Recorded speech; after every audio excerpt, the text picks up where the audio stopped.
நண்பர்களே, இது எஸ்எம்டி அப்படின்னு புகழ்பெற்ற ஒரு அண்ணா திராவிட முன்னேற்ற கழகம். எம்ஜிஆரை நேரடியாக சந்தித்தவர். ஏவிஎம் சரவணன் சார் நிறுவனத்தில் ஒரு கார்பெண்டர் மிகப்பெரிய ஏஜெண்டாக இருந்தவர். எம்ஜிஆர் தலைமையில் தொழிலாளர் கட்சி ஆரம்பித்து அந்த தசரதபுரம் முழுவதுமே அவர் கோட்டையாக வச்சுருந்த இடம். அந்த இடத்துல இன்றைக்கி விஜய் கட்சி சம்மந்தப்பட்டவர்கள் தண்ணீர் பந்தல் வைக்கிறார்கள். இதற்கு எவனுமே எதிர்ப்பு தெரிவிக்கலை, யாருமே எதிர்ப்பு தெரிவிக்கலை. கழகத்தில் இருக்கிறவங்களும் வரல, கழகத்தில் ஆட்சி எதிர்கட்சி கழகத்துக்காரங்களும் வரல. என்ன ஒரு வெற்றிகரமான செயல் பாருங்கள்.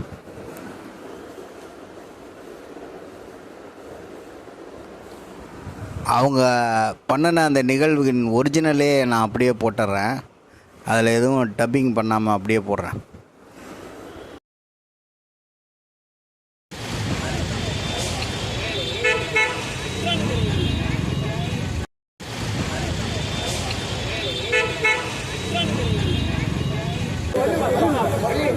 அப்படி அந்த பக்கம் கூட்டு வந்து இப்படி கூட்டு வந்து